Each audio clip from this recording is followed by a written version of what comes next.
شروع کروں؟ بسم اللہ الرحمن الرحیم، الحمد للہ رب العالمین وبہ نستعین وصلی اللہ وسلم علی سید الانبیاء والمرسلین وعلی آلہ واصحابہ اجمعین ومن تبعہم باحسان الی یوم الدین، اما بعد۔ آج کا جو محاضرہ ہے اللقطہ، اس کے احکام و مسائل سے متعلق، یعنی وہ چیزیں جو گری پڑی ہوں، لوگوں کی گمشدہ چیزیں ہوں، تو ان کے اٹھانے سے متعلق شریعت کیا تعلیم دیتی ہے، انشاءاللہ آج اس موضوع سے متعلق تفصیلی گفتگو ہوگی۔ آج سے کم و بیش 3 سال قبل اس موضوع سے متعلق ایک اللہ تعالیٰ کی توفیق سے ایک خطبہ دینا ہوا تھا بنگلور ہی میں۔ اسی وقت سے یہ ایک فکر تھی کہ اس موضوع سے متعلق جمعہ کے خطبے میں مختصر طور پر ساری باتیں نہیں آتی ہیں، تو ایک تفصیلی پروگرام کے تحت اس موضوع کو لوگوں کے سامنے رکھا جائے۔ اللہ تعالیٰ کی توفیق سے آج اللہ تعالیٰ نے اس کی سعادت عطا فرمائی ہے۔ اصل موضوع میں داخل ہونے سے پہلے بطور تمہیدی کلمات ایک اہم بات آپ کو یہ بتلاؤں کہ اللہ سبحانہ و تعالیٰ نے اہل اسلام کو خصوصاً اور سارے ہی انسانوں کو عموماً اکل حلال کی تعلیم دی اللہ تعالیٰ نے۔ آپ دیکھیں گے کہ قرآن مجید میں صرف اہل ایمان کو حلال کھانے کا حکم دیا ہو، صرف اتنا ہی نہیں ہے، بلکہ پورے انسانوں سے اللہ نے کہا۔ سورۃ البقرہ میں اللہ تعالیٰ نے فرمایا یا ایھا الناس کلوا مما فی الارض حلالا طیبا ولا تتبعوا خطوات الشیطان انہ لکم عدو مبین۔ تو اللہ تعالیٰ نے فرمایا یا ایھا الناس کلوا مما فی الارض حلالا طیبا۔ حلال اور طیب یہ دو الگ چیزیں ہیں۔ حلال کا تعلق اس کی کمائی سے ہے کہ طریقہ کون سا اپنایا ہے کمانے میں، اور طریقہ تو صحیح اپنایا ہے کمانے میں، لیکن کھاتا پیتا کیا ہے، طیب چیزیں کھاتا ہے کہ خبیث چیزیں کھاتا ہے۔ تو اللہ تعالیٰ نے پورے انسانوں کو خطاب کر کے اس کا حکم دیا۔ قرآن مجید میں اللہ تعالیٰ نے اکل حرام سے بہت سختی سے منع فرمایا۔ یہ ہمارا موضوع نہیں ہے آج کا، لیکن ہمارے موضوع سے اس کا ایک تعلق ہے۔ اللہ تعالیٰ نے قرآن مجید میں سورۃ البقرہ میں فرمایا وَلَا تَأْكُلُوا أَمْوَالَكُمْ بَيْنَكُمْ بِالْبَاطِلِ وَتُدْلُوا بِهَا إِلَى الْحُكَّامِ لِتَأْكُلُوا فَرِيقًا مِّنْ أَمْوَالِ النَّاسِ بِالْإِثْمِ وَأَنْتُمْ تَعْلَمُونَ۔ ایک تو یہ آیت کریمہ ہے۔ اس کے علاوہ سورہ النساء میں اللہ تعالیٰ نے اہل ایمان سے خطاب کرتے ہوئے ایک اور جگہ پر کہا یا ایھا الذین آمنوا لا تأکلوا اموالکم بینکم بالباطل۔ اے وہ لوگوں جو ایمان لائے ہو، لوگوں کے مال کو تم آپس میں باطل طریقے سے نہ کھاؤ۔ اللہ تعالیٰ نے پچھلی قوموں کی اندر جو اخلاقی برائیاں تھیں، بالخصوص ان کا مقدس طبقہ، علماء کا، احبار کا، ان کے تعلق سے اللہ تعالیٰ نے خاص طور پر فرمایا سورہ توبہ میں یا ایھا الذین آمنوا ان کثیرا من الاحبار والرہبان لیأکلون اموال الناس بالباطل۔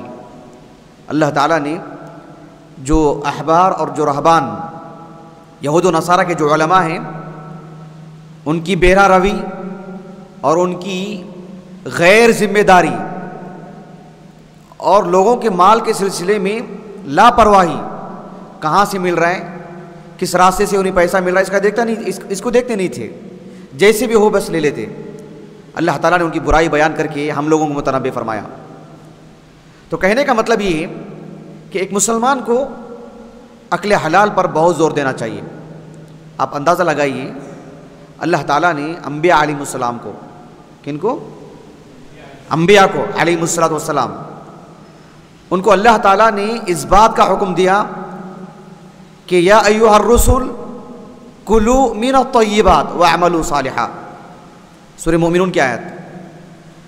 انبیاء علیہ السلام کو عمل صالح کی تعلیم بعد میں دی، پہلے عقل حلال۔ عقل حلال نہیں ہے تو اس کی عبادتیں بیکار ہیں۔ تو عبادتوں میں جہاں اتنا زور دیا جاتا ہے عقل حلال پہ، اس سے زیادہ زور، کیونکہ وَعَمَلُوا صَالِحًا بعد میں، عمل صالح کی تعلیم بعد میں، پہلے عقل حلال۔ اگر حرام کی کمائی ہو تو پھر اس بدن سے کی جانے والی عبادت اثر نہیں رکھتی ہے۔ ایک لطیف نکتہ میں آپ کو بتلاتا ہوں۔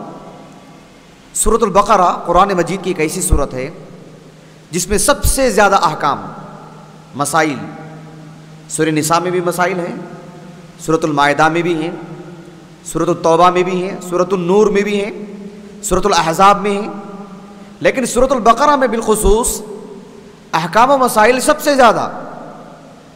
اللہ تعالیٰ نے احکام و مسائل کا جو سلسلہ شروع کیا ہے سورہ بقرہ میں، وہاں سے یا ایھا الذین آمنوا کتب علیکم القصاص فی القتلی الحر بالحر والعبد بالعبد۔ قصاص کے مسائل، ایک آدمی ایک مسلمان کسی مسلمان کو قتل کر دے تو اس کے تعلق سے کیا اس کو بدلے میں کیا کیا جائے گا، وہاں سے احکام شروع ہوتے ہیں۔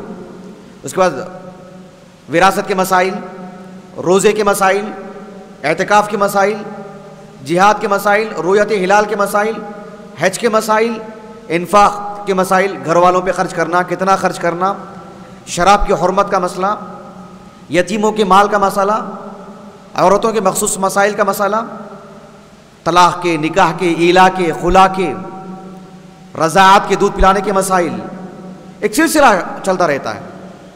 لیکن یہ سارے احکام اللہ تعالیٰ بتلانے سے پہلے اس بات کا حکم دیا جو سورۃ البقرہ کی آیت ہے، یا ایھا الذین آمنوا کلوا من طیبات ما رزقناکم واشکروا للہ ان کنتم ایاہ تعبدون۔ اے وہ لوگوں جو ایمان لائے ہو، اللہ تعالیٰ نے تمہیں جو عطا کیا ہے ان میں سے پاک چیزوں کو کھاؤ۔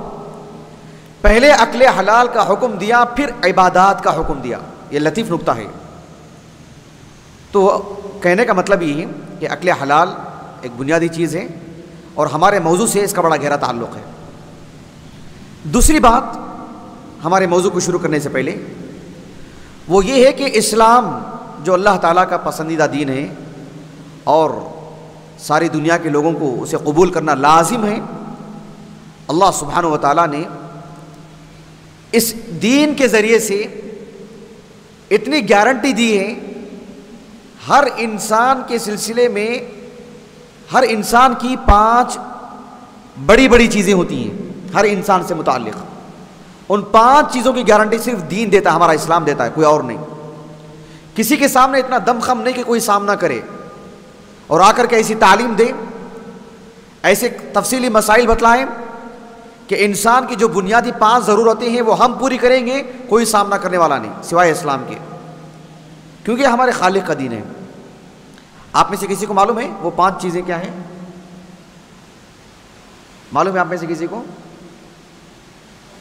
ایک انسان کی 5 بنیادی ضرورتیں ہیں جس کے تحفظ، جس کی حفاظت اور جس کی ضمانت اسلام دیتا ہے، اس میں کوئی بھی خرابی نہیں ہو سکتی۔ جیسے آدمی کوئی چیز ہم کہیں سے لیتے ہیں تو ایک گارنٹی کارڈ دیتا ہے، آپ کا کچھ ہونے والا نہیں، یا کسی آدمی کو سیکیورٹی دیتے ہیں کہ آپ کو کچھ ہونے والا نہیں۔ تو ایک ہر انسان کی، چاہے وہ دیہات میں ہو، شہر میں ہو، پڑھا لکھا ہو، ان پڑھ ہو، مرد ہو، عورت ہو، چھوٹا ہو، بڑا ہو، مالدار ہو، غریب ہو، سبوں کو اللہ سبحانہ و تعالیٰ نے ایسا دین دیا ہے کہ ہر انسان کی 5 بنیادی ضرورتیں ہیں، اس کے 5 بنیادی حقوق ہیں جس کی ضمانت اسلام دیتا ہے۔ وہ کیا 5 چیزیں آپ میں سے کسی کو معلوم ہیں؟ بولیے بولیے، ماشاء اللہ۔ ہاں، الاعراض، عزت، جی اور ہاں رزق، جی ہاں مال، جی ماشاء اللہ۔ 2 خون، اچھا چلیے، اور جال، جان، جان، اچھا اور کیا ہے جی؟ 5 حقوق ہر انسان کی کیا ہے 5 حقوق جی؟ ہر انسان کے 5 حقوق ہیں، کیا ہیں؟ دیکھیے، ہاں بولیے۔ دین پر ہر ایک کو اس کے دین پر رہنے کا حق۔ اچھا چلیے نوٹ کیجئے، 5 جو حقوق ہیں جو اسلام ہی دیتا ہے اور کوئی اور نہیں، اور ہر انسان کی بنیادی ضرورت ہے۔ پہلی بنیادی ضرورت ہے ہر انسان کا عقیدہ، یعنی اسے ایسی تعلیم دے کہ اس کے عقیدے کی حفاظت ہو، وہ شبہات کا گرفتار نہ ہو، وہ پریشان اور حیران نہ ہو کہ میں کس کو مانوں، کس کی عبادت کروں، کس کو خوش کروں، میں کس سے ڈروں، میں کس سے امید ہو، مجھے کس پر توکل ہو، میرا میں مروں تو کس کے پاس مجھے جانا ہے، کیا کرنا ہے مجھے، میرا معبود کون ہے۔ ایک طرح کی جو حیران کن جو باتیں جو ہوتی ہیں، صرف اسلام ہی ہے جو صاف شفاف تعلیم دیتا ہے۔ اسلام گارنٹی دیتا ہے آپ اسے اپنائیے، آپ کے عقیدے کی حفاظت، آپ کے دین کی حفاظت، آپ کا بنیادی حق، اس میں فساد نہیں ہوگا، اس میں گڑبڑی نہیں ہوگی۔ آپ کا بنیادی حق، آپ کا عقیدہ، صحیح عقیدہ درست، جو آپ کا خالق آپ سے راضی ہو، وہ عقیدے کی حفاظت اسلام میں ہے، کوئی اور ایسی تعلیم نہیں دے سکتا۔ اسلام نے اسے واضح تعلیمات دی ہیں، ایک یہ۔ دوسرا ہے حفظ النسب، نسب کی حفاظت، ہمارے آل اولاد کی حفاظت۔ اللہ تعالیٰ نے زنا کو حرام قرار دیا، پاکیزہ انداز میں رشتہ اللہ تعالیٰ نے بنایا، اعلانیہ شادی کرنے کا حکم دیا، اور بہتر سے بہتر طریقے سے شادی بیاہ کے مسائل، نکاح کے مسائل تفصیل سے بتلائیں، اور اس طرح کی اختلاط سے، لوگوں کے میل ملاپ سے، کون اجنبی ہے، کون کس سے مل جا رہا ہے، کون کس سے جو ہے کیا کچھ ہو رہا ہے، اللہ نے اس سلسلے میں دیواریں رکھی تاکہ نسب کی حفاظت ہو۔ ہمارے نسب کی حفاظت کی ضمانت دیتا ہے اسلام۔ اسلام نے ایسی تعلیمات دی ہیں جس سے ہمارا نسب محفوظ رہتا ہے۔ یہ کتنی عجیب بات ہے کہ ایک آدمی کہاں تک اپنا نسب نامہ بیان کرتا ہے، میرے والد وہ، میرے دادا وہ، میرے فلاں، اوپر تک، اور کتنی سعادت کی بات ہے کہ میرا نسب نامہ پاک ہے۔ کسی کو بولتے اس کا باپ کون ہے، نہیں معلوم، اس کا باپ تو معلوم ہے لیکن اس کا دادا کون ہے پتہ ہی نہیں، پتہ نہیں کیا کچھ ہوا۔ سبحان اللہ، آدمی کی عزت ہی ختم ہو جاتی ہے اس میں۔ اسلام نے ایسی تعلیمات دی ہیں کہ اس سے ہمارا نسب محفوظ ہوتا ہے۔ یہ دوسرا حق ہر انسان کا۔ ایک تیسرا حق ہے مال کا، اس کو میں آخری میں بیان کرتا ہوں۔ تیسرا حق ہے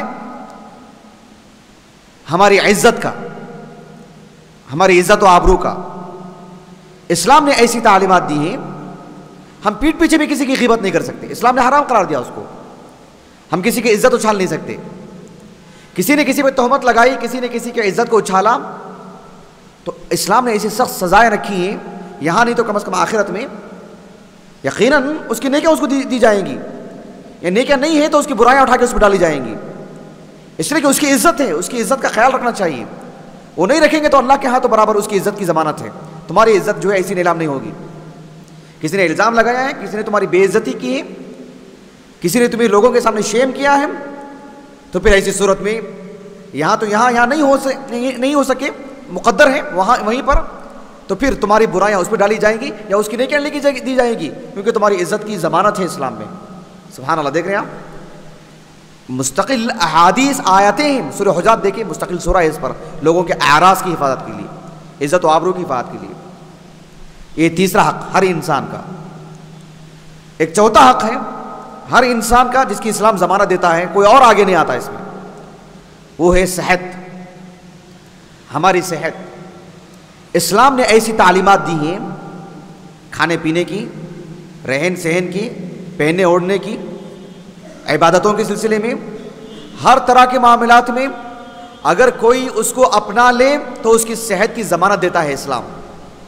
اس کا یہ مطلب نہیں کہ اسے بخار آئے گا ہی نہیں، اسے سر درد ہوگا ہی نہیں، پیٹ درد والی بات کبھی نہیں ہوگی، ایسا نہیں، ایسا بھی ہوگا، لیکن جو ہے ایسا نہیں ہے کہ اس کا پیٹ کا نظام ہی خراب ہو جائے، اس کی جلد خراب ہو جائے، اس کا کچھ اور نظام ہی خراب ہو جائے۔ اسلامی تعلیمات میں اللہ نے ایسی چیزیں رکھی ہیں کہ اس کی ایک حفاظت ہوتی ہے اس میں، پھر بھی کچھ ہوتا ہے تو وہ مقدر ہے، اللہ کے اس کو اجر ملے گا، لیکن تعلیمات کے طور پر، احکام و فرامین کے طور پر کون ہے جو آگے بڑھ کر کے انسانیت کو بتلائے؟ تو اسلام اس کی ضمانت دیتا ہے۔ اور پانچواں حق ہے حفظ المال، ہمارے مال کے سلسلے میں اسلام نے ایسی تعلیم دی ہے، اللہ اکبر، آپ کا 1 روپیہ بھی ضائع نہیں ہوگا، 1 روپیہ بھی ضائع نہیں ہو سکتا، 1 روپیہ بھی، یہ بہت بڑی بات بتلا رہا ہوں، یہ کتنی سعادت کی بات ہے۔ یعنی اگر اسلامی تعلیمات کا پورا معاشرہ ہو، دکان کھلی رکھ کے جائیں، چیز یہیں کہ یہیں پڑی رہی، کون چرا کے لے کے جائے گا؟ اگر اسلامی تعلیمات پر عمل کر لیا جائے تو اسلام جو ہے ہمارے مال کی پوری حفاظت، 1 روپیہ بھی ہمارا ضائع نہیں ہوگا، بلکہ اللہ کے راستے میں اگر کوئی خرچ کرتا ہے، اللہ کے راستے میں بہت بڑی بات ہے، وہ اپنی بیوی بچوں کو، اپنے ذاتی حقوق، اپنی ماں کو، اپنی بیوی بچوں کو، اپنے ماں باپ کو جو حقوق ہیں ان کو بھی دیتا ہے، اس پر بھی اجر، بیوی کو کھلاتا ہے اس پر بھی اجر، سبحان اللہ۔ تو اللہ تعالیٰ نے ہمارے مال کے سلسلے میں یہ ایک ضمانت دی ہم لوگوں کو۔ تو آج کا جو موضوع ہے ہمارا کتاب اللقطہ، لقطہ کے جو مسائل ہیں، گری پڑی چیزیں، گمشدہ چیزیں، اسلام اس معاملے میں بھی ہمیں بے سہارا نہیں چھوڑتا ہے۔ کسی کی چیز کہیں گری پڑی ہے، اس کا حق ہے، اسلام اسے اس مال کو ضائع ہونے نہیں دیتا۔ اب وہ مال وہیں پر گرے رہے، پڑا رہے، ضائع ہونے کے بہت جو یعنی ایک ظن غالب ہے کہ وہ ضائع ہو جائے کسی طور پر بھی، مختلف صورتیں ہوتی ضائع ہونے کی، ہو سکتا ہے وہ چیز خراب ہو جائے، وہ چیز فاسد ہو جائے، یا کوئی ایسا آدمی اس کو اٹھا لے جو اس کا مستحق نہیں ہے اور وہ چیز ضائع ہو جائے، تو وہ جو مالک ہے اصل میں وہ آئے گا، ڈھونڈے گا، یا وہ نہ بھی ہو تو پھر کوئی اور اٹھا لے۔ تو اسلام اس کی تعلیم دیتا ہے کہ اس مال کی حفاظت کیسے کی جائے، کب تک کی جائے، کس مال کی کب تک حفاظت کی جائے۔ کچھ مال ایسے ہوتے ہیں، کچھ چیزیں ایسی ہوتی ہیں جو وقتی طور پر خراب ہو جاتی ہیں، اس کے تعلق سے کیا معاملہ۔ کچھ چیزیں ایسی ہوتی ہیں جو ایک عرصے تک رہتی ہیں، ان کے معاملے میں کیا بات ہے۔ ہلکی پھلکی چیزیں معمولی قیمت کی، اس کے معاملے میں کیا کہتا ہے اسلام۔ قیمتی چیزیں ہوں، اس کے معاملے میں کیا بات ہے۔ تو سبحان اللہ، اسلام نے اس تعلق سے اتنی تفصیلی اور وافر معلومات دی ہیں، واقعی خوشی ہوتی کہ ہم مسلمان ہیں الحمدللہ۔ تو اللقطہ، اہل علم، محدثین، فقہاء نہایت اہتمام کے ساتھ اس موضوع کو لکھا۔ حدیث کی جو کتابیں ہیں، امام مالک رحمہ اللہ کے الموطا، اس میں ایک کتاب ہے مستقل کتاب اللقطہ۔ امام شافعی رحمہ اللہ، ان کی کتاب ہے المسند، مسند امام شافعی، 3 جلدوں میں چھپی ہے کتاب۔ وہ ہمارے برادر ہاشم صاحب، انہوں نے مجھے دی تھی کتاب، وہ 3 جلدوں میں، امام شافعی رحمہ اللہ کے المسند، اس میں مستقل ایک کتاب ہے کتاب اللقطہ۔ امام بخاری رحمہ اللہ کے صحیح بخاری، امام مسلم رحمہ اللہ کے صحیح مسلم، سنن ابی داؤد اور سنن ابن ماجہ، اسی طرح سے سنن نسائی الصغریٰ نے، امام نسائی رحمہ اللہ نے السنن الکبریٰ لکھی تھی۔ کیا کتاب لکھی تھی آپ نے؟ السنن الکبریٰ، ضخیم کتاب، کافی ضخیم کتاب۔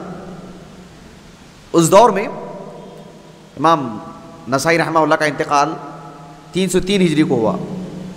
آپ نے جب السنن الکبریٰ لکھا تو مکے کے گورنر نے لکھا کہ اتنی ضخیم کتاب عام مسلمان نہیں پڑھ پائیں گے، اسے مختصر کر دیں۔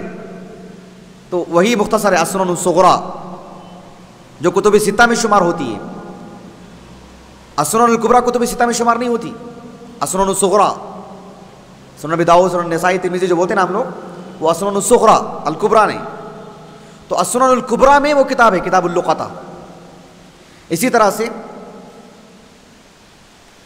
ابن حبان رحمہ اللہ کی الصحیح، اس میں بھی کتاب اللقطہ ہے. امام حاکم رحمہ اللہ کے المستدرک علی الصحیحین، اس میں اواخر میں یہ کتاب ہے. امام بیہقی رحمہ اللہ کے السنن الکبریٰ، اس میں بھی کتاب اللقطہ ہے. امام عبد الرزاق الصنعانی رحمہ اللہ کی المصنف، اس میں بھی کتاب اللقطہ ہے. یہ کیوں بتا رہا ہوں میں آپ کو؟ یہ بتلانے کے لیے کہ اہل علم نے کتنا اہتمام کیا ہے اس کا. مستقل کتاب لکھی، جیسے کتاب الایمان، کتاب التوحید، کتاب الصلاۃ، کتاب اللقطہ، مستقل کتاب. اس کے اہتمام کے پیش نظر، اس کی اہمیت کے پیش نظر اتنا اہتمام کیا. بہرحال اس موضوع سے متعلق انشاءاللہ ہم تفصیلی معلومات پڑھیں گے باذن اللہ. یہ جو احادیث جو آپ کو میں نے دیا ہوں سب کے پاس ہیں یہ، یا کم از کم ہر دو کے پاس ایک ہونا چاہیے. ہے سب کے سامنے موجود ہیں جی؟ چلیے اس حدیث کو سامنے رکھتے ہیں ہم لوگ اور اس حدیث کو پڑھتے ہیں انشاءاللہ. سب سے پہلے اس حدیث کو پڑھنے سے پہلے اللقطہ عربی زبان میں اس کا معنی مفہوم کیا ہے اس کو پڑھیں گے انشاءاللہ. یہ لگانا پڑے گا.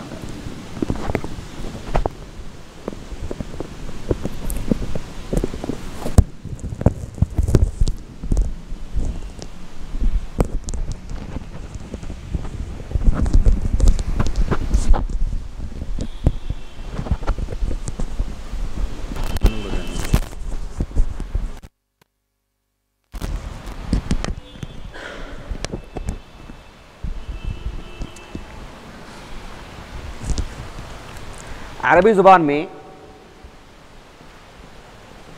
لقطہ نصر ینصر کے وزن پر لقطہ، اس کے معنی کیا ہیں جی؟ جی اس کے معنی آتے ہیں کسی چیز کا جو نیچے پڑی ہوئی ہو اس کو اٹھا لینا. اس کے معنی کیا ہیں؟ کوئی چیز جو نیچے پڑی ہو اس کو اٹھا لینا. اس کو عربی زبان میں بولتے ہیں اسم الشیء الذی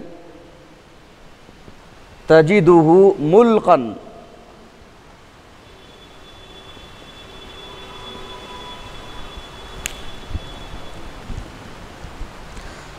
جو لغت کی جو بڑی بڑی کتابیں ہیں، القاموس المحیط علامہ فیروز آبادی کی رحمہ اللہ، مختار الصحاح، ان سب میں اس کا یہی معنی بتلایا گیا ہے کہ کوئی چیز جو نیچے پڑی ہو اس کو اٹھا لینا. کوئی چیز جو نیچے پڑی ہو اس کو اٹھا لینا. اس میں اٹھانے کے سلسلے میں کیا نیت ہو، اس چیز کی حفاظت کے لیے یا اس کو فروخت کرنے کے لیے یا اس کو اپنی ملکیت میں لانے کے لیے، اس سے قطعی نظر عربی زبان میں لقطہ کے معنی کیا ہیں؟ کوئی چیز گری پڑی ہو زمین سے اٹھا لینا. قرآن مجید میں بھی یہ لفظ استعمال ہوا ہے. اللہ تعالیٰ نے یوسف علیہ السلام کا جو قصہ بیان فرمایا، ان کے بھائیوں نے آپس میں مشورہ کیا تھا. کسی نے کہا کہ قتل کر دو، اقتلوا یوسف، کسی نے کچھ کسی نے کچھ. اس میں سے ایک بھائی نے کہا، اللہ تعالیٰ نے فرمایا قال قائل منہم لا تقتلوا یوسف وَأَلْقُوهُ فِي غَيَابَةِ الْجُبِّ يَلْتَقِطْهُ بَعْضُ السَّيَّارَةِ. يَلْتَقِطْهُ بَعْضُ السَّيَّارَةِ. السَّيَّارَةِ ہاں کار، ہاں ہرن، گروہ، قافلہ، قافلے کو بولتے ہیں سیارہ. ان کے بھائیوں نے کہا کہ القوہ فی غیابت الجب. الجب کنواں، البئر کے معنی بھی کنواں. الجب ایسے کنویں کو بولتے ہیں جس میں کچھ خشکی بھی ہو، آدمی اتر سکے، سیڑھیاں وغیرہ یا کچھ پتھری علاقہ حصہ وغیرہ. تو کہا کہ وَأَلْقُوهُ فِي غَيَابَةِ الْجُبِّ يَلْتَقِطْهُ بَعْضُ السَّيَّارَةِ.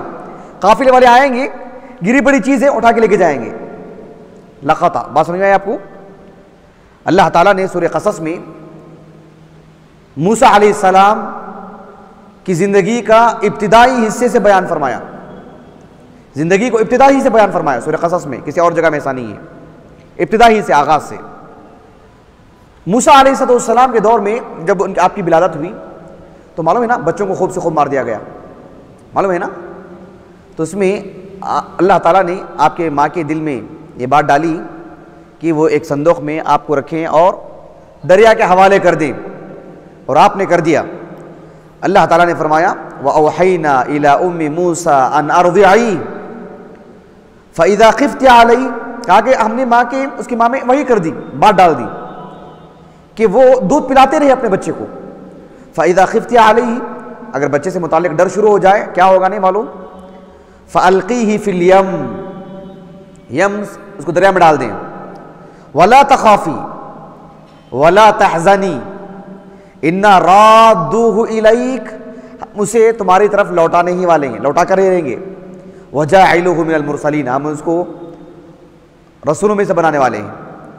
اس کے بعد جیسے دریا میں ڈال دیا گیا فَالْتَقَطَهُ آلُ فِرْعَوْنَ، فَالْتَقَطَهُ آلُ فِرْعَوْنَ، یعنی کوئی چیز گری پڑی تھی، وہ چاہے وہ سمندر میں ہو، خشکی میں ہو، تو گویا کہ ایک چیز جا رہی تھی، کوئی صندوق تھا، شاید مال کے حریص تھے وہ لوگ، دیکھا کہ کچھ ہوگا اس میں، گئے لپک کے اس کو پکڑ لیے، اس کو لے کر آئے.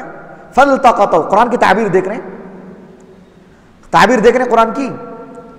قرآن یہ کہنا چاہتا ہے کہ وہ بے یار و مددگار چیز، اس کا کوئی مالک ہے لیکن اس سے وہ چیز فوت ہو گئی ہے، اس سے وہ چیز گم گئی ہے.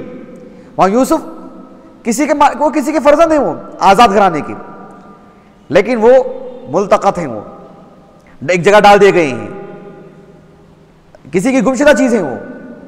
اور یہ بھی فَالْتَقَطَهُ آلُ فِرْعَوْنَ، سورہ قصص میں اللہ رب العالمین نے آیت نمبر 7 اور 8 میں کہا فَالْتَقَطَهُ آلُ فِرْعَوْنَ لِيَكُونَ لَهُمْ عَدُوًّا وَحَزَنًا إِنَّ فِرْعَوْنَ وَهَامَانَ وَجُنُودَهُمَا كَانُوا خَاطِئِينَ. بات یہاں تک واضح ہوگی آپ کو جی. یہاں ایک اور چیز میں آپ کو بتلاؤں کہ جو کتاب ہے اللقطہ، کیا ہے؟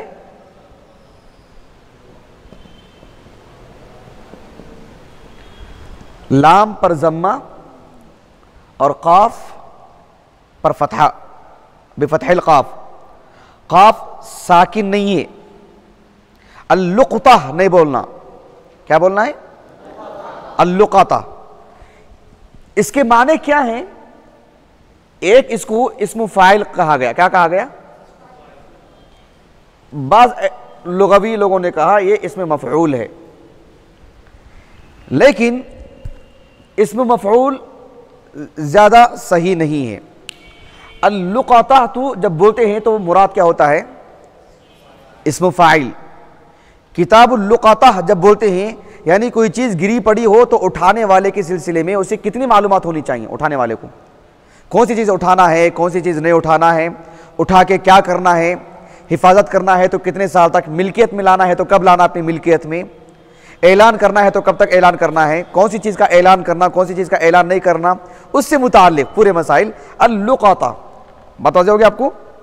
عربی زبان میں جب فعالہ تو کیا ہے؟ اس وزن پر جب کوئی اسم آتا ہے تو وہ اسم فاعل کے معنی میں آتا ہے. کس معنی میں؟ اسم فاعل کے. جیسے اللہ تعالیٰ نے قرآن میں کہا وَيْلٌ لِكُلِّ ہُمَزَةٍ لُمَزَةٍ. ہُمَزَہ حامز کے معنی میں، ہُمَزَہ اسم فاعل، جو لوگوں کے عیب ٹٹولتا ہے، جو لوگوں کے عیب ٹٹولتا ہے، جو لوگوں کے کا ٹھٹا اڑاتا ہے، لوگوں کا مذاق اڑاتا ہے، لوگوں کی جو ایک طرح کی تمثیل کرتا ہے، لوگ کیسے چلتے چل کے دکھاتا ہے، آنکھوں سے، زبان سے کسی کے عیب جو ہی کرتا ہے، وہ ایک اسم فاعل ہے. وہ کیا ہے؟ اسم فاعل ہے. بات سمجھ میں آ گئی آپ کو؟ اچھی طرح سمجھ میں آئی؟ تو اللقطہ تو ہے، کیا ہے؟ حافظ ابن حجر رحمہ اللہ نے فتح الباری میں جو بڑے بڑے لغویین ہیں جیسے امام خطابی، معروف عالم دین، 388 ہجری سنہ وفات ان کا، بہت معروف محدث لغوی امام خطابی رحمہ اللہ، اور ایک معتزلی ہی ابو القاسم الزمخشری 538 ہجری سن وفات ان کا، الفائق ان کی کتاب ہے فی غریب الحدیث۔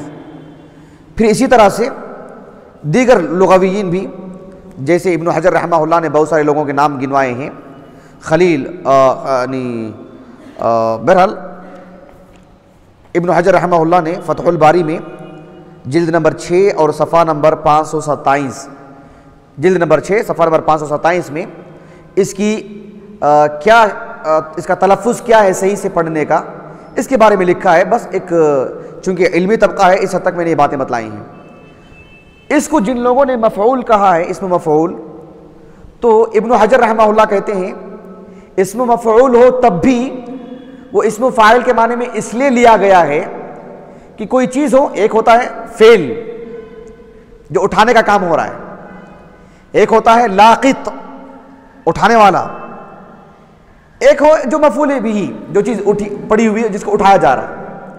تو ابن حجر رحمہ اللہ نے کہا کہ جنہوں نے اسے اسم مفعول کہا تو اسم فاعل کے معنی میں اس اعتبار سے وہ آیا ہے کہ وہ ہے تو مفعول بھی، لیکن وہ چیز لوگوں کی توجہ کا مرکز بن جاتی ہے، لوگ آتے ہیں اس کی طرف، کوئی چیز گری پڑی ہے تو فاعلین آنا شروع ہو جاتے ہیں، اٹھانے والے آنے شروع ہوتے ہیں، تو کثرت کی وجہ سے اس کو اسم فاعل کے معنی میں لیا گیا۔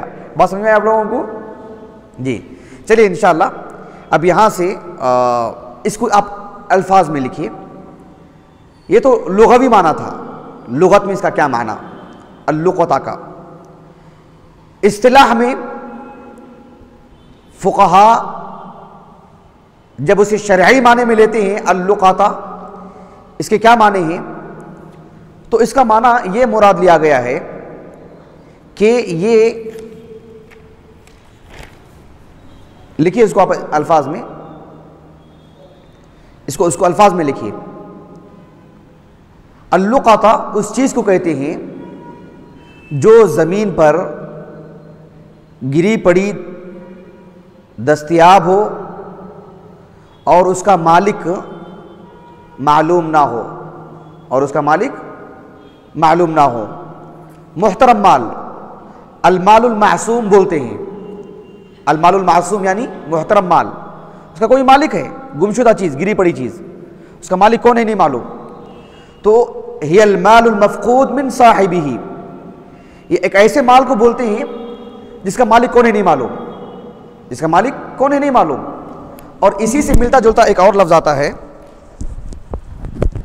اس کو کہتے ہیں اللقیط۔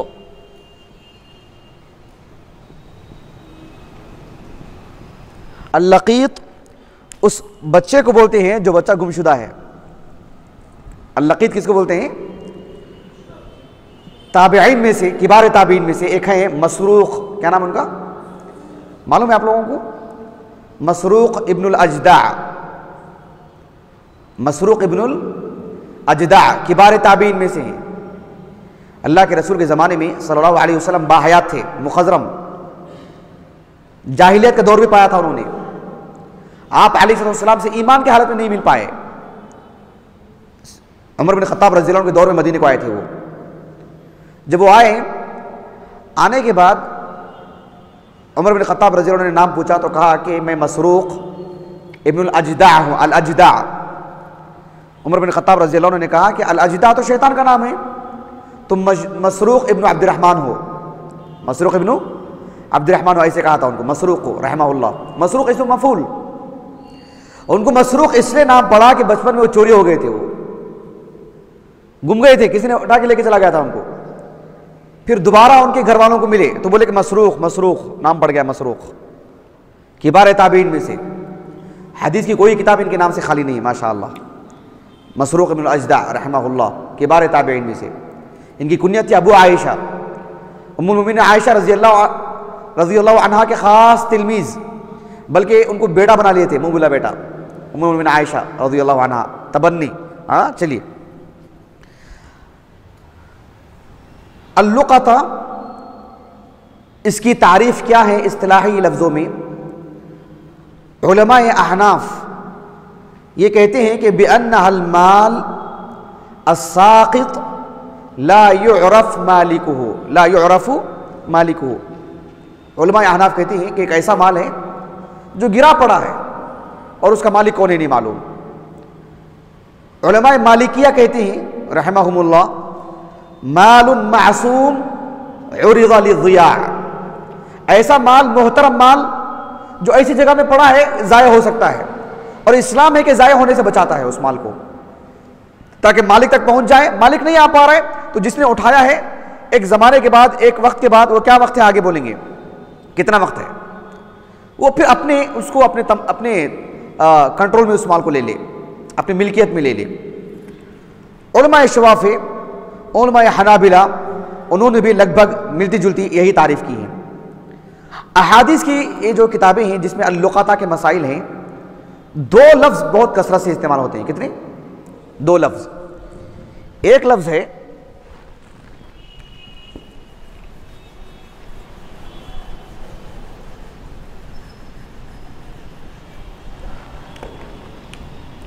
اللقطہ،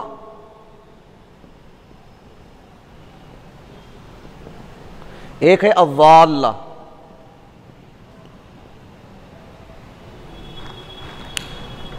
دونوں میں فرق یہ ہے، اللقطہ جب بولتے ہیں تو ہر وہ چیز جو اس کے مالک سے کھو گئی ہے، کہیں گری پڑی ہو، اس کو کیا کہتے ہیں؟ اللقطہ۔ لیکن وہی چیز اگر جانور کی شکل میں ہو تو اسے الضالہ کہتے ہیں۔ بات سمجھ میں آ گیا آپ کو؟ ضالٌ ووالٌ، ضاد سے، ضاد گمشدہ چیز۔ الحکمت ضالۃ المؤمن ہے نہیں سنن ترمذی میں؟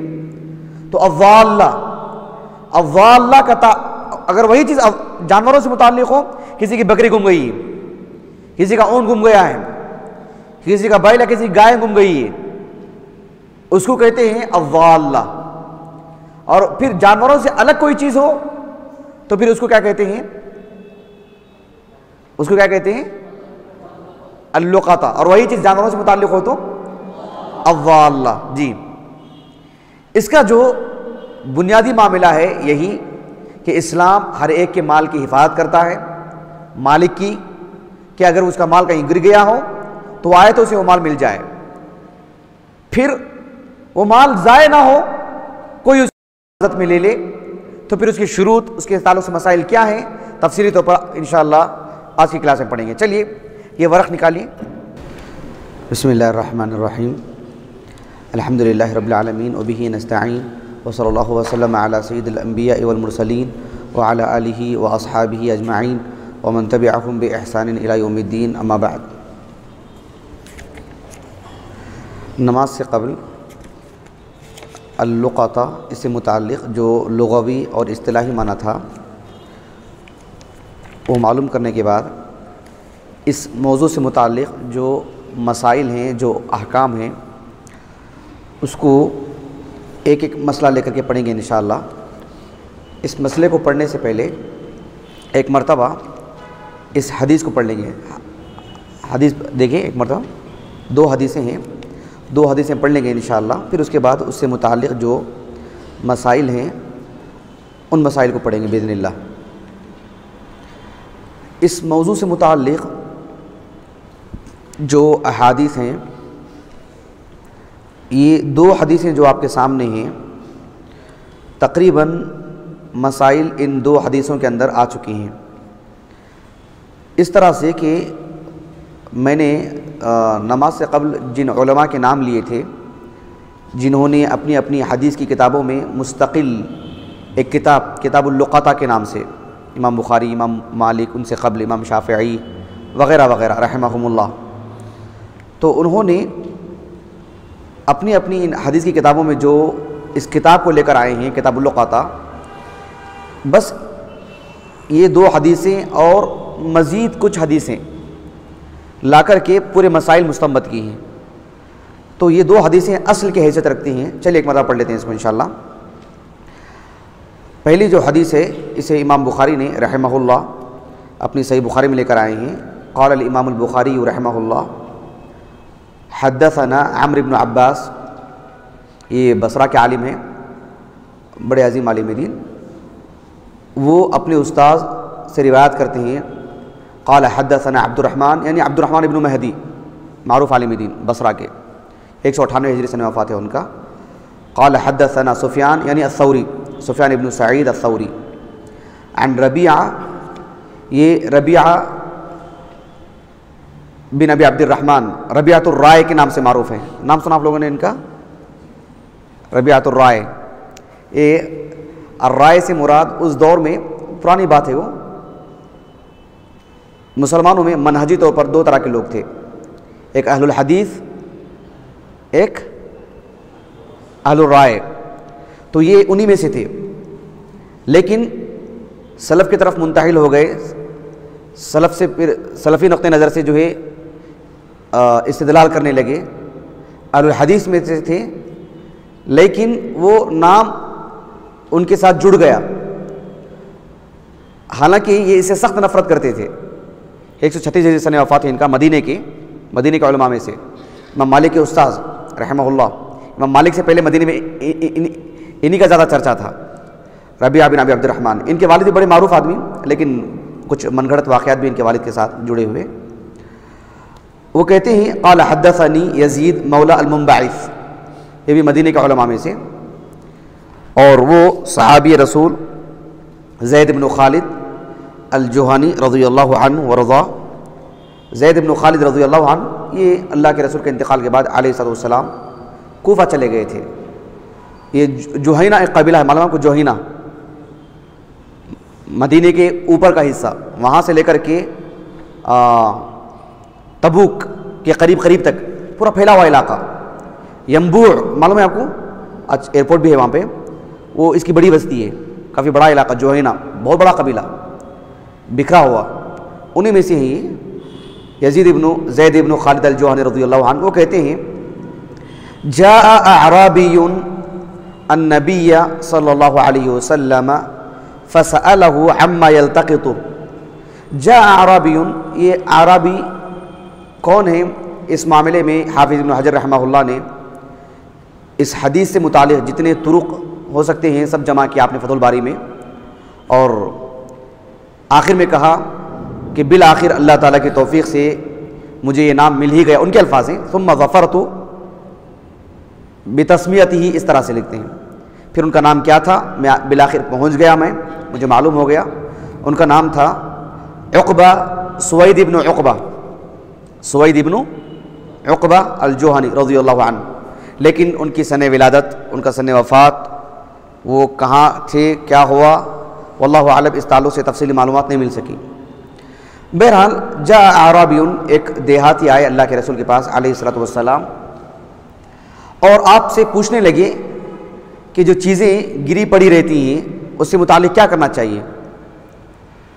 وہ عام چیزیں نہیں تھیں، وہ صحیح مسلم میں بھی یہ حدیث موجود ہے، نیچے دیکھ رہے ہیں آپ، وفی روایت عند مسلم، یہی حدیث صحیح مسلم میں بھی ہے، عن یزید مولا المنبعث انه سمع زید بن خالد الجوہنی رضی اللہ عنہ صاحب رسول اللہ صلی اللہ علیہ وسلم یقول سئل رسول اللہ صلی اللہ علیہ وسلم عن اللقطات الذهب اب الورق، سونا یا چاندی سے متعلق سوال تھا، وہ صحیح بخاری کو اس روایت میں واضح نہیں ہے، صحیح مسلم کی اس روایت میں ہے کہ سوال کس سے تعلق تھا،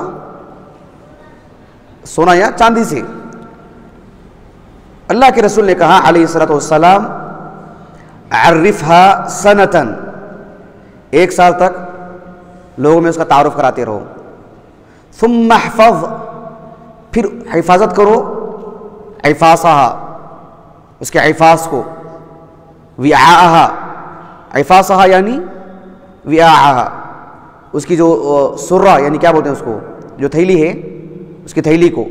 پرانے زمانے میں ایسا ہوتا تھا کہ دینار، درہم، آج کے دور کے اعتبار سے روپیوں پیسوں کی بات نہیں کر رہا ہوں میں، سکوں کو سمجھ سکتے ہیں، تو ایک طرح کا تھیلا ہوتا تھا وہ سرہ، اس میں وہ ڈال کر کے اس کو باندھ دیتے، اور بنا کے لائیں ماشاءاللہ ہمارے سعد، بڑی مخلصانہ محنت ہے ان کی، دعا کیجیے ان کے لیے رحمہ اللہ، بارک اللہ فی، بہت محنت ہے ان کی ماشاءاللہ پورے پروگرام کو یہ کرنے کی۔ تو ایک ماڈل انہوں نے تیار کیا، اس کو بولتے ہیں عربی زبان میں عفاص یا وعاء، عفاصہا، عفاصہا، اس کو عفاص بولتے ہیں۔ یہ کبھی لکڑی کی ہوتی ہے، کبھی کپڑے کی، کبھی چمڑے کی، مختلف چیزوں سے بنی ہوئی، تو اس کو بولتے ہیں عفاس۔ تو اندر جو چیزیں ہوتی ہیں اس کو، یہ جو چیز ہے وکاء اس کی وکا کی حفاظت فرما، تو وکا اس کو بولتے ہیں جو باندھا جاتا ہے۔ لیکن اہل عرب ایسے نہیں باندھتے تھے، نہیں باندھنے کا طریقہ نہیں بول رہا ہوں، ایسی یہ جو ڈوری اس کو وکا نہیں بولتے، یہ عفاس، تو اس کو ایسے نہیں باندھتے تھے بلکہ اس کے اوپر ایک کپڑا رکھتے تھے اس طرح سے، تو یوں باندھتے تھے۔ تو گویا کہ یہ ایک خاص طرح کی چیز ہوتی تھی، اسی لیے اللہ کے رسول نے علیہ الصلوۃ والسلام عفاس اور اس کی وکا، ان کی حفاظت کرو، اس لیے کہ ہر ایک آدمی کا ایک ہوتا ہے، مجھے یہ رنگ پسند ہے، مجھے اس طرح کی چیز پسند ہے، تو صرف ڈوری نہیں، ڈوری عام ہوتی ہے، لیکن اس کا جو وکا ہوتا ہے، اس کے منہ کو باندھنے کے لیے اس کے اوپر جو اڑایا جاتا ہے وہ ایک الگ کپڑا ہوتا تھا۔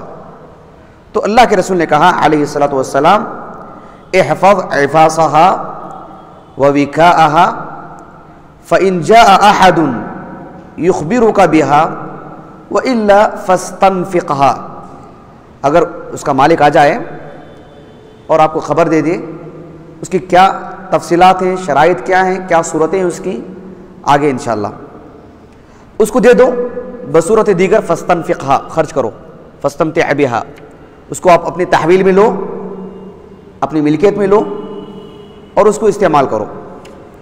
اس کے بعد اللہ کے رسول سے پوچھا گیا علیہ الصلوۃ والسلام فضالۃ الغنم، دیکھا نا آپ نے، اللقطہ جو بھی چیز گری پڑی ہو، گمشدہ چیز، لیکن اسی چیز کا تعلق اگر حیوانات سے ہو تو اس کو ضالہ کہتے ہیں۔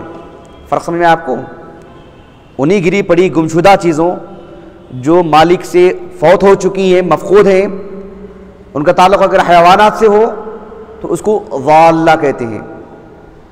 آپ علیہ الصلوۃ والسلام سے پوچھا گیا یا رسول اللہ فضالۃ الغنم، قال لک او لاخیک او للذئب، یا تو تم لو، تم نہیں لیں گے، کوئی اور بھائی آ کے لے گا تمہارا، وہ بھی نہیں لے گا تو بھیڑ آ کے کھائے گا اس کو۔ ظاہر بات ہے اس کا تعلق شہروں سے نہیں ہے، ایسی جگہوں سے ہیں، الخریبہ، خریبۃ الدیار، اجڑے ہوئے جگہ، جنگل، غیر آباد بستیاں، وادیاں، یہاں سب نہیں، بھیڑیا کہاں آئے گا، سمجھ رہے ہیں؟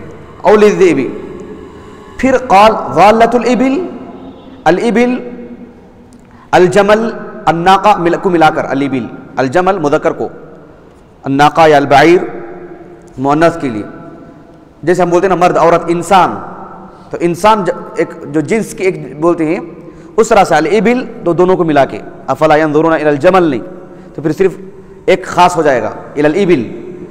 قال ضالۃ الابل، دیکھو فتمعر وجه النبی صلی اللہ علیہ وسلم، احمرت وجنتا، آپ کے جو گال تھے یعنی سرخ ہو گئے اللہ کے رسول کے غصے کی وجہ سے علیہ الصلوۃ والسلام، چہرے کا رنگ بدل گیا آپ کا، اس لیے کہ یہ بھی کوئی سوال کیا، سوال کرنے والا کوئی دوسرا آدمی نہیں کر رہا ہے، وہ آدمی جو جنگلوں میں رہتا ہے، اعرابی ہے۔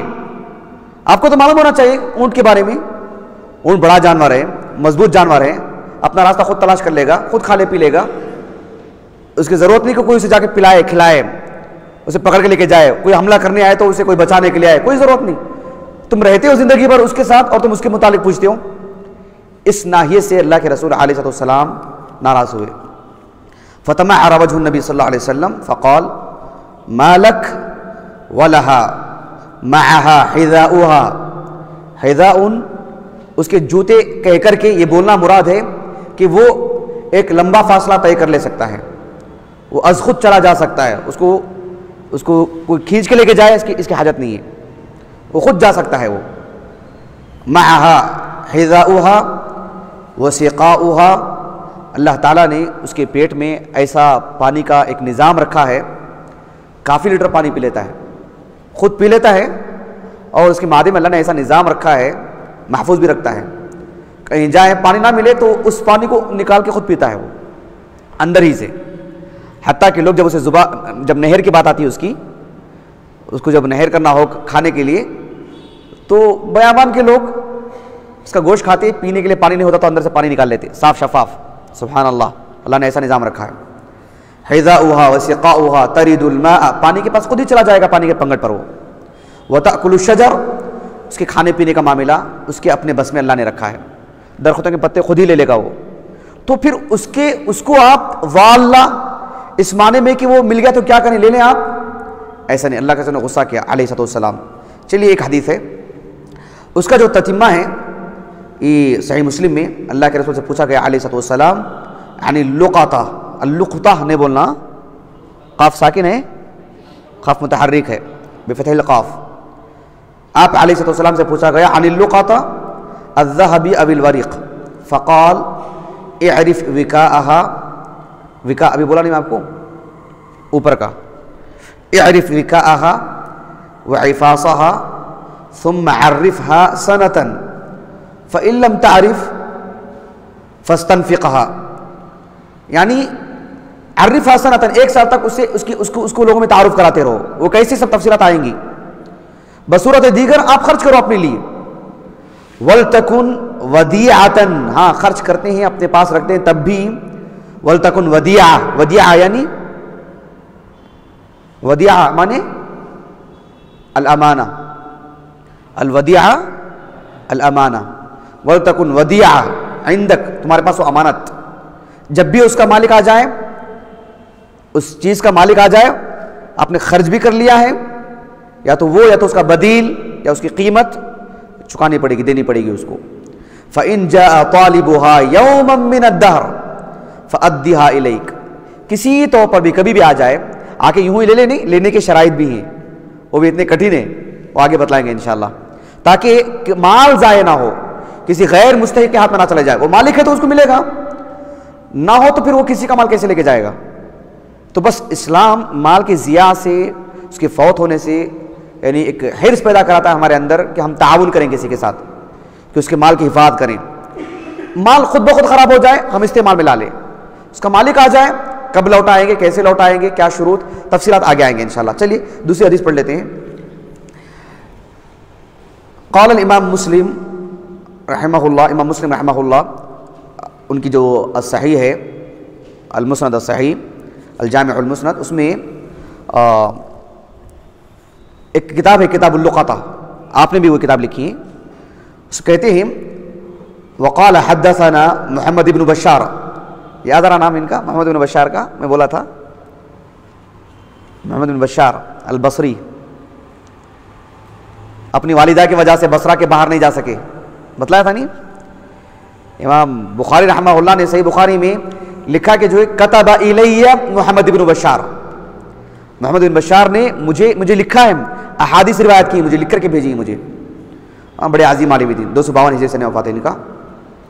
قال حدثنا محمد بن جعفر، غندر کے نام سے معروف ہیں، کس نام سے؟ غندر محمد بن جعفر، 192 ہجری سے وفات ہے ان کا. وہ کہتے ہیں قال حدثنا شعبہ بن الحجاج العتکی، شعبہ رحمہ اللہ کے ربیب ہیں یہ محمد بن جعفر، یعنی ان کی پرورش انہوں نے کی ہے شعبہ نے رحمہ اللہ. یعنی تحویلاً ایک اور سند سے اس حدیث کو لا رہے ہیں. وقال حدثنی ابو بکر بن نافع، ابو بکر نافع ان کے والد کا نام نہیں ہے، نافع ان کے پردادا کا نام ہے، ان کا نام محمد ابن احمد ابن نافع. یہ نافع معلوم ہے عبداللہ بن عمر کے ایک تلمیذ تھے نافع، ابو عبداللہ المدنی، نام سنا آپ لوگوں نے، نافع رحمہ اللہ، 117 ہجری سے وفات ہے ان کا. بڑے عظیم عالم دین، بربر کے، بربر معلوم ہے آپ کو، لیبیا جزائر مغرب جو نائجیریا وغیرہ ہے ان سب علاقوں کو بربر بولتے ہیں. تو وہاں کے ہی عمر بن خطاب، عبداللہ بن عمر رضی اللہ عنہما، وہ امتناناً کہتے تھے کہ اللہ کا شکر ہے کہ اللہ نے مجھے ان جیسا تلمیذ عطا فرمایا ہے. نافع رحمہ اللہ ان کے پڑپوتے ہی ابو بکر. امام حاکم رحمہ اللہ کہتے ہیں کہ لا ادری اسمہ اشتہر بکنیتہ، اپنی کنیت سے مشہور ہو گئے ہیں، لیکن بعض اہل علم نے ان کا نام بتلائے ہیں محمد، واللہ اعلم. 235 ہجری سے وفات ہے ان کا. قال حدثنا ابو بکر بن نافع واللفظ له، آگے کے جو الفاظ آ رہے ہیں وہ انہی کے طریق سے بالضبط لے گئے ہیں. دیکھیے قال حدثنا غندر قال حدثنا شعبہ بن الحجاج عن سلمہ بن کہیل. ہمارے اردو زبان میں عربی ناموں کی بہت بگاڑ کے بولے جاتے ہیں. اس میں سے بھی ایک نام یہ بھی سلمہ. ہم لوگ لام کو ساکن کر دیتے ہیں, لام متحرک ہے, سلمہ ہے, سلمہ نہیں. ہاں جی, بڑے عظیم محدث ہیں یہ, سلمہ بن کہیل. اور وہ کہتے ہیں قال سمعت سوید بن غفلہ. سوید بن غفلہ کبار تابعین میں سے ہیں, اللہ کے رسول کے زمانے میں تھے باحیات علیہ السلام, ملاقات نہیں ہو سکی. یہ مدینے کو اس وقت پہنچے جب آپ علیہ السلام کی تدفین سے صحابہ فارغ ہوئے تھے, اس وقت پہنچے. ایسے عجیب عجیب حادثات ہیں. ایک تھے قیس بن ابی حازم, نام سنا آپ لوگوں نے, کبار تابعین میں سے, مخضرم ہیں, کتب ستہ کے روات میں سے. وہ کہتے ہیں کہ میں طریق ابھی راستے میں تھا, میں مدینہ پہنچ ہی رہا تھا, مجھے پہلے سے خبر مل گئی اللہ کے رسول کا انتقال ہو گیا علیہ السلام.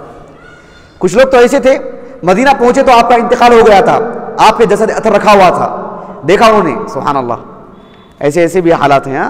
نصیب کی بات ہے صحابی ہونا. جی بہرحال وہ کہتے ہیں سمعت سوید بن غفلہ قال خرجت انا وزید بن سوحان وسلمان بن ربیعہ. زید بن سوحان یہ بھی تابعی ہیں, بلکہ کبار تابعین میں ان کا شمار ہوتا ہے. ان کی زندگی سے متعلق بہت کم معلومات ملی ہیں, زیادہ معلومات نہیں مل سکے ان کے تعلق سے. سلمان ابن ربیعہ بڑے معروف, بہت معروف عالم دین, سلمان ابن ربیعہ. سلمان الخیل کے نام سے معروف ہیں یہ, یعنی میدان جہاد میں انہوں نے جو جوہر دکھایا, سلمان الخیل کے نام سے معروف. آرمینیا میں انتقال ہوا ان کا عثمانی دور میں. آرمینیا جانتے ہیں, ایران کے اوپر آذربائیجان, اس کے اوپر آرمینیا, جہاں یاجوج ماجوج وغیرہ کی جو دیوار سے متعلق جو صد کی جو بات آتی, تو آرمینیا میں انتقال ہوا ان کا. میدان جہاد میں وہاں تک چلے گئے تھے وہ جہاد کرتے ہوئے. بہرحال بڑے عظیم عالم دین, قاضی, کوفہ کے سب سے پہلے قاضی علی بن عمر بن خطاب کے دور میں رضی اللہ عنہ. سلمان ابن ربیعہ یہ بھی کبار تابعین میں سے کہتے ہیں. یہ کہتے ہیں کہ یہ ایک غزوہ میں گئے تھے, ایک یہ ملا ان کو سوت, کیا بولتے ہیں اس کو, ایک کوڑا ملا ان کو. یہ کہتے ہیں کہ میں نے اس کو جیسے ہی لے لیا, زید ابن سوحان اور سلمان ابن ربیعہ نے کہا کہ منع کیا, نہیں چھوڑ دو اس کو, پتہ نہیں کس کا ہے یہ. میں نے کہا اللہ ولیکنی اعرفہ, میں اس کو لوں گا, البتہ میں اس کا اعلان کروں گا, میں لوگوں میں تعارف کراؤں گا, پوچھوں گا یہ کس کا ہے. فإن جاء صاحبہ, اس کا مالک آ جائے تو دے دوں گا, پھر نہیں ہے تو میں اس سے فائدہ اٹھاؤں گا. فاستمتعت بھی. قال فأبيت عليهما فلما رجعنا من غزاتنا قضى لي انی. یہ جو غزوہ گئے تھے غالباً جو عراق کا اوپر کا جو حصہ ہے وہاں پر, کہتے ہیں کہ جب میں واپس آیا تو اللہ تعالیٰ نے میرے لیے مقدر کر دیا تھا کہ میں اس سال حج کو جاؤں. حج کو گئے, حج کو جانے کے بعد عراق سے حج کو جائیں گے تو پہلے مدینہ آتا ہے, بعد میں مکہ. مدینہ سے ہوتے ہوئے آئے تو مدینہ میں بڑے بڑے علماء تھے, ابی بن کعب رضی اللہ عنہما, بڑے بڑے علماء, یعنی اللہ کے رسول ان سے علم لینے کا, قرآن سیکھنے کا, فقہائے صحابہ میں شمار ہوتا ہے آپ کا, ابی بن کعب کا رضی اللہ عنہ.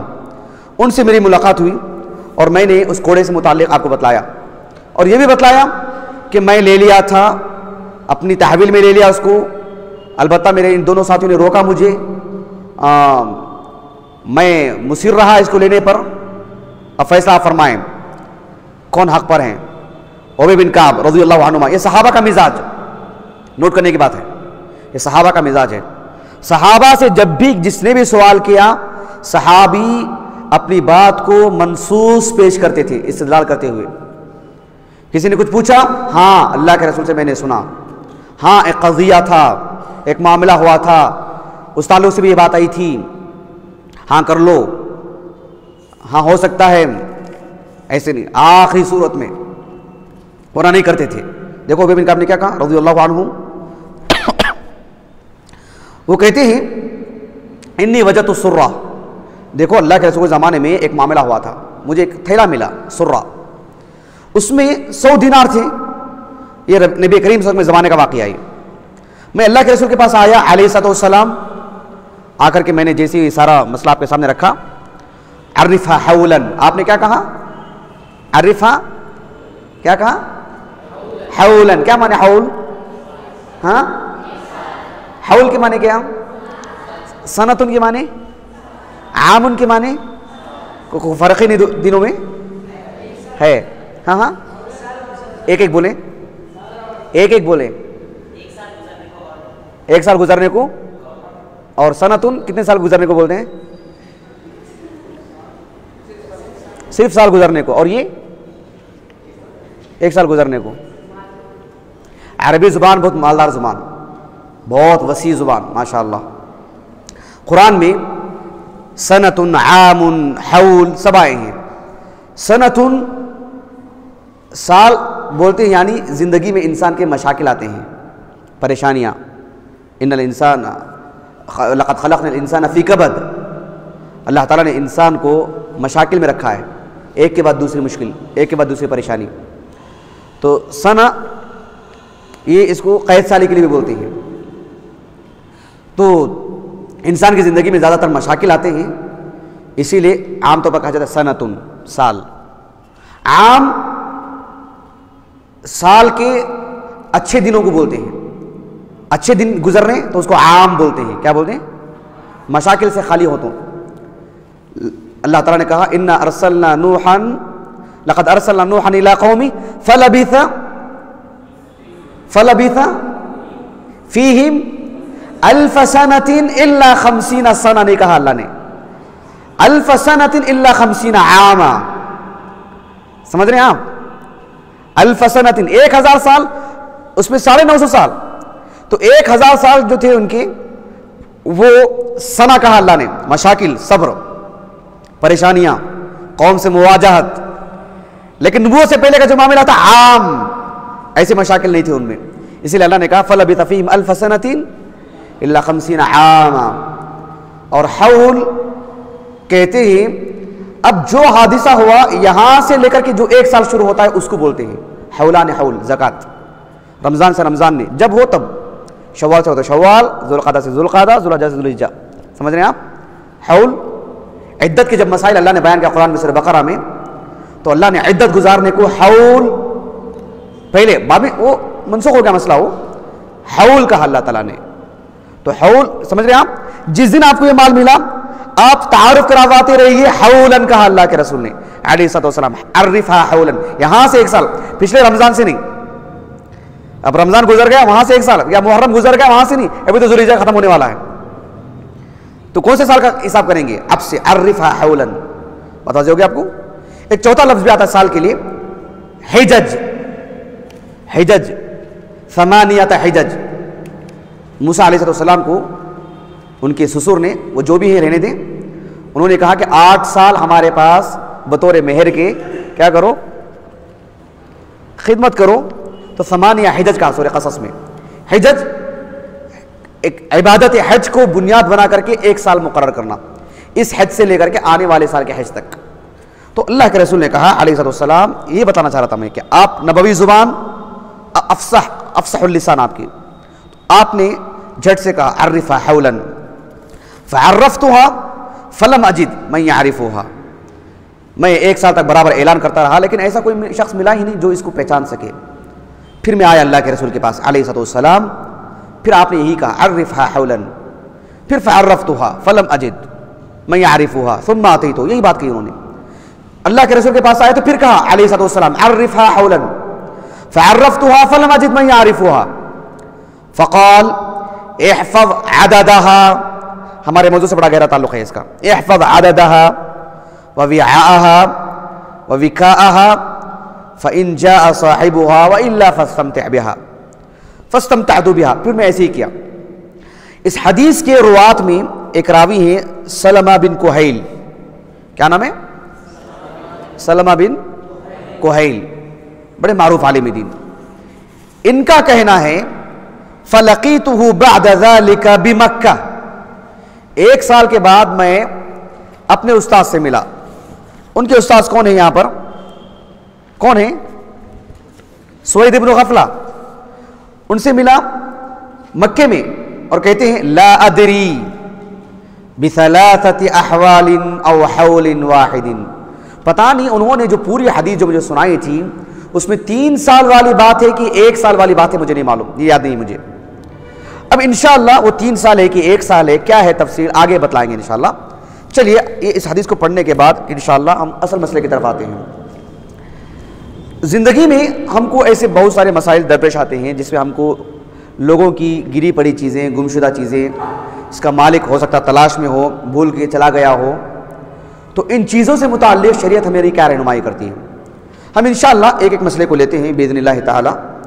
پہلے اس مسئلے کو لیں گے جو چیزیں مطعومات میں سے ہیں، کھانے پینے میں سے، کھانے پینے سے جن کا تعلق ہے، یا وہ چیزیں جو معمولی درجے کی چیزیں، حقیر چیزیں، اگر وہ گر بھی جائے، گم بھی ہو جائے تو ہو سکتا ہے کوئی دوبارہ آ کے نہ دیکھے بھئی میری چیز کہاں پڑی ہے. ہوتا نہیں ایسے. پیسوں کی بھی بات لے لیں، 10-20 روپیہ کسی کے لیے 10-20 روپے بہت بڑی بات ہو سکتی ہے، کسی کے لیے 100 روپے بھی کوئی بات نہیں رہتی. تو کسی کے لیے کوئی چیز بہت بڑی، کسی کے لیے کوئی چیز معمولی. تو اس کا تعلق عادات اور عرف پہ جاتا ہے. عرف میں کیا ہے، وہ عام طور پر وہ چیز بڑی قیمتی مانی جائے گی کہ نہیں مانی جائے گی اس معاملے میں. تو چلیے مطعومات کو لیتے ہیں. یہ بات اپنے ذہن میں رکھیے، اہل علم کا اتفاق ہے اس بات پر، متفق علیہ مسئلہ ہے کہ جو چیز تافہ ہے، معمولی چیز، ردی چیز، کھانے پینے سے متعلق، پھل پھلاری، دیگر چیزیں جس کا مالک چھوڑ کے چلا گیا ہو. ہاں آپ کو اندازہ لگے کہ یہاں کسی نے چھوڑ کے گیا ہو، ایسی جگہ میں رکھ کے گیا ہے کہ یقیناً وہ واپس آئے گا. وہ اگر آپ کو اندازہ ہے تو پھر آپ نہ لیں اس کو، وہ فرائض میں سے نہیں ہے. لقطہ اٹھانا واجبات میں سے نہیں ہے، ایک مستحب عمل ہے. وہ اٹھانے کے لیے بھی باقاعدہ شرائط ہیں، آگے بتاؤں گا باذن اللہ. لیکن یہ بات پیش نظر رہے کہ اگر ایسی چیز جو کھانے پینے سے متعلق ہو یا ردی چیز ہو، آپ یوں ہی اٹھا لیں اعلان کے بغیر، اس کو اپنی تحویل میں لیں، اپنے تصرف میں لیں، استعمال کر لیں، شریعت اس معاملے میں اجازت دیتی ہے. اعلان کی ضرورت ہے اس معاملے میں. دیکھو احادیث مبارکہ ہیں اس موضوع سے متعلق. ایک حدیث مبارکہ ہے جسے امام بخاری نے رحمہ اللہ اپنی صحیح بخاری میں لے کر آئے ہیں.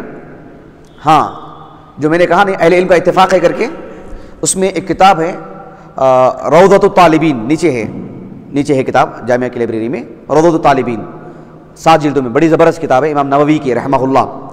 اس موضوع سے متعلق خاصا تفصیل سے لکھا آپ نے. اور ابن قدامہ رحمہ اللہ 620 ہجری سن وفات ہے ان کا، معروف حنبلی عالم موافق ابن قدامہ.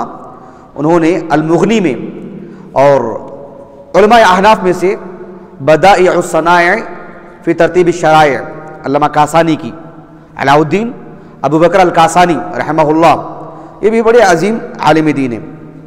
ان سبوں نے اپنی اپنی کتاب میں اس مسئلے کو یعنی متفق علیہ ہی مسئلہ لکھا ہے. تو یہ جو حدیث سنا رہا تھا میں آپ کو، امام بخاری رحمہ اللہ کے اپنے صحیح بخاری سے انس رضی اللہ عنہ کہتے ہیں مر النبی صلی اللہ علیہ وسلم بتمرہ، نبی کریم صلی اللہ علیہ وسلم کا معروف حدیث مبارکہ ہے، لیکن موضوع سے جو تعلق ہے اس پہ دھیان دیجیے.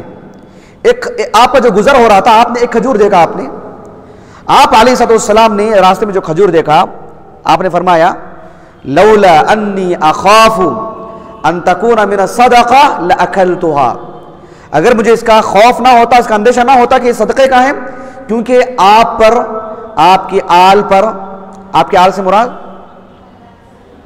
آپ کے آل سے مراد وہی کون ہے اہل بیت؟ فاطمہ اکیلی ایک، حسن حسین، ازواج مطہرات، ان کو پہلے بتلائیے کیونکہ انہیں کو نکالا جاتا ہے، سمجھ رہے ہیں جی. تو ازواج مطہرات اور بنی ہاشم کے سارے مسلمان، تو یہ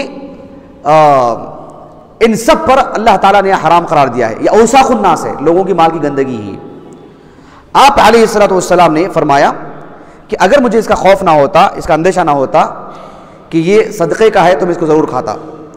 وجہ دلالہ کیا ہے؟ وجہ شاہد، یعنی آپ علیہ السلام نے اگر وہ صدقے کا نہیں ہوتا اور آپ کو اندیشہ نہیں رہتا تو آپ لیتے، کھا لیتے، اور اس کا اعلان کی آپ کو حاجت نہ تھی، اس اعلان کی ضرورت نہ تھی. ایسا نہیں کہا کہ وہ کھجور مل گیا ہوتا تو میں پہلے اعلان کر لیتا پھر میں کھا لیتا صدقے کا اس لیے میں نے چھوڑا. بات سمجھ میں آئی آپ کو؟ یہ نہیں کہا پہلے اعلان کر لیتا میں پھر کھاتا، ایسا نہیں کہا آپ نے. آپ علیہ السلام نے فرمایا کہ اگر یہ صدقے کا نہیں ہوتا کہ تو پھر لاکلتھا، ایک ہی بات آپ نے کر دی علیہ السلام۔ ابن حجر رحمہ اللہ فتح الباری میں کہتے ہیں ای یجوز اکلھا وکذا من المحقرات یا من المحقرات وهو المشہور المجزوم به عند الاکثر۔ عام جو چیزیں ہوتی ہیں، معمولی چیزیں، لوگوں کی نگاہ میں حقیر ہوں، لوگوں کی نگاہ سے مراد عمومی طور پر، ہاں میری اپنی انفرادی مسئلہ نہیں، عمومی طور پر ہم سمجھتے ہیں کہ بھئی یہ چیز تو کوئی لینے والا نہیں، اب یہ چیز تو کوئی لے کے نہیں جائے گا، یہ چیز تو کوئی اٹھانے کے لیے نہیں آئے گا دوبارہ، ایسا کوئی معاملہ ہو تخمیناً بھی تو پھر وہ چیز لے لی جا سکتی ہے۔ ایک اور حدیث مبارکہ ابو ہریرہ کہتے ہیں رضی اللہ عنہ، یہ بھی صحیح بخاری کی ہے، صحیح بخاری کتاب اللقطہ، انہی سے میں نے سارے حدیث لی ہیں۔ وہ کہتے ہیں کہ نبی کریم صلی اللہ علیہ وسلم نے فرمایا انی لانقلب الى اہلی فاجد التمرہ ساقطة على فراشی فارفعها لآکلها ثم اخشى ان تكون صدقة فالقیها۔ میں کبھی اپنے گھر جاتا ہوں، میرے بستر پر کوئی کھجور دیکھتا ہوں، کسی نے لا کے دیا ہوگا ازواج مطہرات کو، اور ازواج مطہرات اللہ اکبر سبحان اللہ، یعنی کیا بولتے ہیں اس کو، واقعی اللہ کے رسول کے لیے اللہ تعالیٰ نے ایسی خواتین کا انتخاب فرمایا رضی اللہ عنہن اجمعین۔ ایسی چیزیں وہ ہوس نہیں تھی ان کو کھانے پینے کی، موج مستی کی، تو یہ چیزیں رکھا کرتے تھے جب تک اللہ کا سنا آ جائے، تعاقد کے لیے علیہ السلام آپ سے مسئلے کا صفایا کر لیتے، پھر کھانے پینے کا معاملہ ہوتا تو رکھے رہتے ایسے ہی۔ آپ علیہ السلام آتے کہتے کہ دل کرتا ہے کہ اٹھا کے کھا لوں، بھوک پیاس کا مسئلہ، اتنی حاجت ہونے کے باوجود کبھی میں اس کو ڈال دیتا ہوں ایسی ہی، اس لیے کہ صدقے کا نہ ہو، تاکہ کوئی دوسرا آ کے کھا لے جو جس کے لیے وہ جائز ہے، جو اس کا مستحق ہے۔ اس حدیث سے بھی یہاں ہمارے موضوع سے متعلق بات یہ ہے کہ اس میں اعلان کی حاجت نہیں سمجھا آپ نے یوں ہی لیا اور آپ نے کھانا چاہا، بس وہ جو وجہ تھی صدقہ کی اس وجہ سے آپ نے اس کو ڈال دیا۔ ایک اور حدیث مبارکہ ہے، بڑی طویل حدیث، امام ابو داؤد رحمہ اللہ نے اپنی سنن ابی داؤد کی کتاب اللقطہ میں حدیث نمبر 1718، شیخ البانی نے صحیح کہا ہے اس کو رحمہ اللہ۔ وہ حدیث کیا ہے؟ علی بن ابی طالب رضی اللہ عنہ ایک مرتبہ گھر آئے، حسن حسین رو رہے تھے، علی بن ابی طالب رضی اللہ عنہ نے فاطمہ رضی اللہ عنہ سے پوچھا ما یبکیہما، کون سی چیزیں جو ان دونوں کو رولا رہی؟ قالت الجوع، کہا کہ بھوک کی وجہ سے۔ یہ باہر گئے تو ایک دینار ملا ان کو، یہ دینار لے کے گئے، اب دیکھیں عجیب معاملہ، یہ دینار لے کے گھر کو آنے کے بعد فاطمہ رضی اللہ عنہ نے کہا کہ جاؤ جا کے کچھ آٹا لے کے آؤ۔ یہ گئے آٹا لینے کے لیے، آٹا لینے گئے تو یہودی کا دکان تھا، تعامل تھا ان سے، یہودی نے کہا، یہ حدیث میں آپ کو پڑھ کے نہیں سنا رہا ہوں، میں آپ کو وقت کم ہے ہمارے پاس، پہلے دیر سے کلاس شروع ہوئی ہے، اس کو میں آپ کو ایسے سنا دیتا ہوں، حوالہ دے دیا ہوں میں آپ کو، آپ رجوع کیجئے اس طرف۔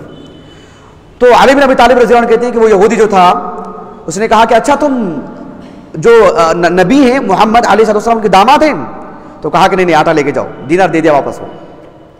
اب آٹا بھی مل گیا، دینار بھی مل گیا، تو فاطمہ رضی اللہ عنہ نے کہا کہ اس دینار کے ذریعے سے گوشت لے کر آ جاؤ۔ جزار کے پاس گئے، گوشت لے کر کے آئے، پورا پکوان سب کچھ ہو گیا۔ فاطمہ رضی اللہ عنہ نے کھانے سے پہلے کہا کہ اللہ کے رسول کو دعوت دی علیہ السلام، اللہ کے رسول کو بلاؤ تاکہ یہ ہمارے لیے حلال ہے کیا، کھانے سے پہلے ہم اس کو پوچھ لیں اللہ کے رسول سے علیہ السلام، تاکہ آپ کی مشارکت ہو اور آپ بھی اس میں حصہ بن جائیں، تو پھر اس کے حلال ہونے میں بات بالکل پکی ہے۔ اللہ کے رسول آئے علیہ السلام، بڑی دلچسپ حدیث ہے یہ، آپ علیہ السلام سے سارا قضیہ آپ کے سامنے رکھا گیا، ساری باتیں آپ کے سامنے آئیں، تو آپ نے کہا کلو بسم اللہ، آپ نے کہا کلو بسم اللہ، اللہ کا نام لو اور کھاؤ۔ سب کھائیں، ابھی کھا ہی رہے تھے، اچانک ایک غلام آواز دینے لگا کہ میں اللہ کا اور اسلام کا حوالہ دیتا ہوں، میرا دینار گم گیا ہے، کسی کے پاس ہے کیا؟ آواز آئی ان کو، اللہ کے رسول علیہ السلام نے فوراً اس شخص کو بلایا اور بلا کر کے اس نے کہا کہ میرا دینار گر گیا تھا۔ اللہ کے رسول علیہ السلام فوراً علی بن ابی طالب رضی اللہ عنہ کو کہا کہ جو ہے اس غلام کو اندر لاؤ اور تم اس جزار کے پاس جاؤ، یا علی اذهب الى الجزار فقل له ان رسول اللہ صلی اللہ علیہ وسلم یقول لك ارسل الی بالدینار ودرہمک علی۔ آپ علیہ السلام نے کہا کہ فوراً جزار کے پاس جاؤ، جو دینار ابھی آپ نے دیا تھا نا اس کو کہو کہ دینار دینے کے لیے، ہم وہ بعد میں معاملہ حل کریں گے. وہ دینار لے کر کے آئے, اس کو اس کا دینار واپس کر دیے. مالک آ جائے, یعنی معمولی چیزیں ہوں, آپ نے کھا لی, کسی نے کچھ کھانے پینے کی چیزیں رکھی تھیں, دیکھا کہ دور تک کوئی نظر نہیں آ رہا ہے, چیز فاسد بھی ہو سکتی ہے, آپ نے کھا لیا, اچانک آگے ارے میں یہاں کچھ رکھا تھا, کہاں ہے, آپ دے دیجئے قیمت اس کی, وہ چیز ہے تو دے دیجئے یا قیمت دے دیجئے اس کی, لیکن اس کو اعلان کرنے کی ضرورت نہیں اس کے استعمال میں. یہ نقطہ سمجھ میں آیا آپ کو؟ وہاں اعلان کی ضرورت نہیں, وہ حاجت نہیں, آپ کھا لیں, وہ پوچھے تو آپ اس کی قیمت دے دیں. متوجہ ہو گئی جی. تو ان احادیث کا خلاصہ یہی ہے. اللہ کے رسول نے علیہ السلام نے کہا, سنن ابی داؤد کی روایت ہے, اسی میں کتاب اللقطہ میں, هو رزق اللہ عز وجل, وہ اللہ سبحانہ و تعالیٰ کی طرف سے روزی روٹی ہے, اللہ کا مال ہے, وہ اللہ جس کو چاہتا ہے دیتا ہے. تو اس کا تھا, اس نے چھوڑ کے گیا, نہیں مل پا رہا مالک, آپ لے اور استعمال کر لے, اور اعلان کی حاجت نہیں ہے, اعلان کی حاجت نہیں ہے اس طرح کی ردی چیزوں کو لینے کے لیے. بات اچھی طرح واضح ہوگی نا الحمدللہ جی. بہرحال اس معاملے میں ابو بکر ابن ابی شیبہ رحمہ اللہ, امام